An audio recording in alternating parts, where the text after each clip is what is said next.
I'm gonna explain a 2017 science fiction movie called Time Trap. This movie has a very unique concept about time, so make sure you watch it till the end. The movie begins with Hopper, an archaeology professor, and his dog, Boss, are looking for his family who disappeared after descending in a cave while looking for the Fountain of Youth back in the 1970s. He then notices there is a cave far in the distance. Upon arrival at the entrance of the cave, he sees a cowboy man whose gun and attire don't seem to be from our generation, seemingly frozen in time. Shocked with the discovery, Hopper turns back and gets back home. Apparently, he had set up this exploration trip with his teaching assistants, Taylor and Jackie. But, after Hopper arrives at home, he tells them that the situation has changed and the professor decides to go back to the cave alone. As Hopper enters the cave, he discovers there is a layer that separates the atmosphere between the outside world and the cave. He decides to break through the layer and the cowboy man he found at the previous visit starts to move. It has been 2 days since the professor's departure, but until now Taylor and Jackie haven't heard anything from him. So they decide to look for him. Because they don't have their own SUV, they call Kara, Taylor's crush, and ask her to borrow her dad's SUV. Apparently, Vives, Kara's sister, also has a school project to do, so Kara decides to take her as well. They are also accompanied by Vives' friend, Furby. Yeah, another child on a life-threatening expedition. Because, why not? The kids arrive and find Hopper's parents' van where they discover that the professor all this time is seeking for his family at the cave, not some hippies from the 70s they were told before. They then find an old rope that leads them into a different part of the cave. There, they find the rope had been cut off and learn that it is not Hopper's rope as it is already very old. They also discover that the cave is very deep. The kids decide to descend further into the cave, leaving Furby to keep watch because he is too afraid to join them. While going down, Kara discovers the same invisible layer that Hopper found earlier, claiming that it changes the air completely. They decide to break through the layer. Back to Hopper, a moments later after he follows the cowboy man, he starts to feel something strange.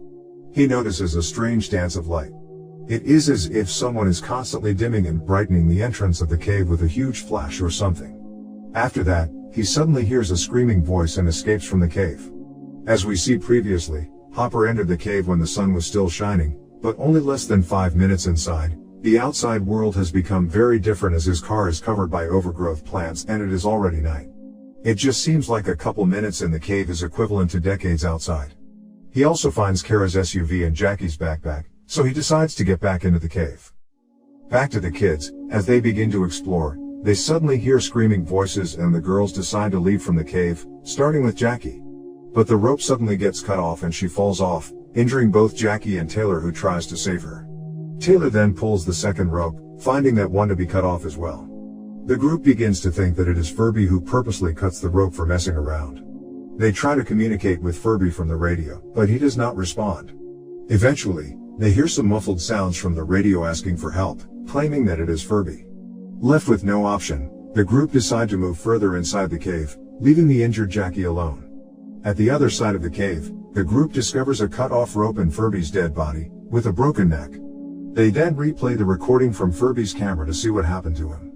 Furby reveals from the Hopper's dad's journal that the cave keeps magic water that heals people. Because Hopper's sister got sick, the family decides to go to the cave looking for the water. After spending several days outside the cave, Furby decides he is going to go in looking for his friend, who he's presumed dead, for the car keys. While it is a whole day for him, the rest of the group only experience seconds inside the cave. As Furby enters, his rope gets cut, causing him to fall, but doesn't die. He lies there unconscious for about an hour and wakes up to talk to Taylor, but suddenly a caveman attacks and kills him. Vives also spots something nonsense as the time code from the recording spans several days while they only have been in the cave for an hour. Because both Taylor and Jackie are injured, only Kara and Vives are left to find a way out and call for help. Because Vives is younger, Kara decides to climb up the same way they came down and manages to come out to find a completely different place. Now, there is no sign of vegetation and the air also feels weird, causing Kara to have difficulty breathing. She also spots a huge dust storm coming her way. She then discovers a massive triangle-shaped object in the sky. Unable to call for help, she goes back inside to the cave but is accused by others for not even trying to get help. She is being accused because only a couple of seconds had passed in the cave, while she had been outside for about 30 minutes. The group realizes that the time outside the cave is running faster than inside the cave, causing the event inside the cave to move more slowly. Taylor also adds that the ropes at the top of the cliff are aging at a rapid rate, causing them to sever due to the friction with the cliff side. Because of that, Vives rewatches the recording of Furby's footage, realizing that the sun paths keep changing. She also reveals that the bright is summer and the dark is winter, making one cycle of seasons seen in only about 1 second, which means an entire year passes by in only a second. So, we can calculate and discover that approximately 5,400 years have passed on the Earth since they have been in the cave. When Kara attempts to climb on the cliff one more time, suddenly a very futuristic and high-tech ladder pops down into the cave along with a giant being covered in spacesuit. Out of nowhere, a caveman appears and begins to attack the giant, but is subdued non-lethally. The group decides to run away to another part of the cave. There, they find the dead bodies of the cowboy man and Hopper's parents. They are also confronted by 3 other cavemen. Taylor decides to fight the cavemen, but is killed brutally, while the girls flee to the other side of the cave. Kara comes back and finds his dead body. While crying over him, she is confronted by the alien giant. He picks up Taylor's body and drags him to the pool of water. Magically, the water manages to bring Taylor back to life. The cavemen come back and attack the giant, knocking off his helmet, which exposes him to the air he is not able to breathe. Even so, he still manages to capture all the cavemen. Before he dies, he shows the group several media clips about their disappearance and indicating that humans have begun to move to another planet in order to preserve humanity. At this point, the group realizes that there is no way back and they must decide whether they have to get out there right now or live there forever. But, Taylor eventually finds a mortally injured Hopper in front of another thicker layer of wall, containing Hopper's long-missing sister and frozen folks from various eras who are fighting to seize the youth fountain. Hopper explains that the whole cave is a system which was designed to protect the fountain, and each layer has a different speed, making the time in the deeper layer much slower than the previous layer. The group uses the water to heal the injured Jackie and dead Furby, but they are being attacked by the remaining cavemen. Since they have nowhere to go, they decide to use the high-tech ladder from the giant to climb outside the cave.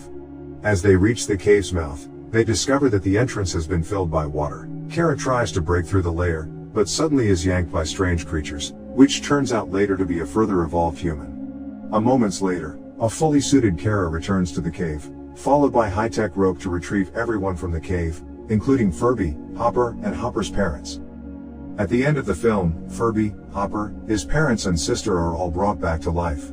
They are now on the bigger spaceship that is headed towards the new Earth, or whatever they are calling it. Subscribe to watch more videos like this, turn on notifications, and leave a like to help the channel out. Thank you for watching.